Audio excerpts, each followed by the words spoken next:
Guys, tanawa na itong kuhan guys, kalsada. Magkalas 8 na sa gabi karon. Medyo busy kay kuhan man, Sabado. Nya wa may kuhan ugma, wa may sulod kay Domingo man. Kuhan man dire, mura naman po dire og sa Pilipinas. Anang Domingo, kuhan man na siya, mura man na siya og weekend na dire ba. Sa una, sa babay lagi otro, Biyernes ang ilang weekend nya, ang ilang sugod sa trabaho Domingo.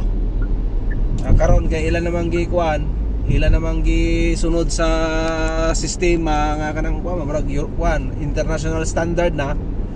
Mao na nga ang ilahang kuan weekend nila mao na Sabado Domingo nya, Lunes na pud na mga ilahang sugod sa trabaho. Mao na nga karon mura og medyo busy pero kuan god.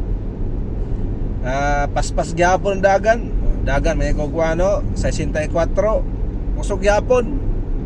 Di gini pareha dia sa ato sa Pilipinas nga pag traffic na gani maski 20 di ka kadagan sa EDSA.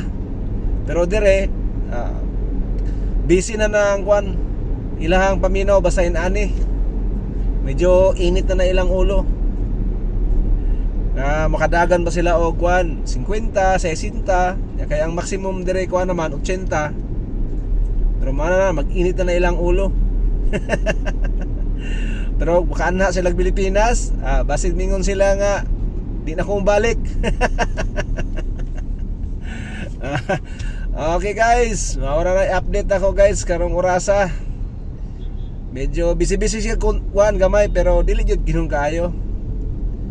Kuan ra naray mga portion ra diri nga kanang medyo busy pero nang ubang kuan, ubang parte diri sa city wala. Mingaw pod. Maura to guys, maayong gabi sa inyong tanan. Happy weekend.